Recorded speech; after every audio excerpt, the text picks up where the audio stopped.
Discover the fascinating world of proteins and how they transform your favorite foods.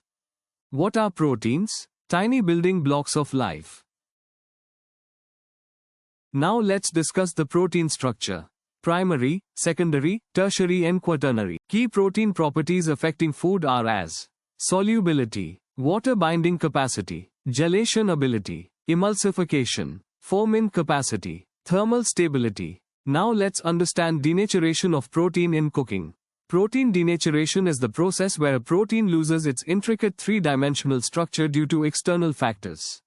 Imagine a perfectly folded piece of origami suddenly becoming a flat sheet. The protein unravels from its compact, coiled shape into a simpler, linear chain. There are certain examples as shown in the slide, where protein changes the texture of the end result. Let's discuss the nutritional aspects of protein which are shown in the next two slides.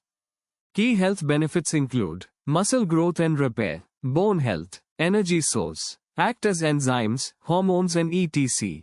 There are certain challenges which arises due to protein. These are food allergies, flavor binding and release, processing quality and functionality. India has a vast range of protein-rich foods.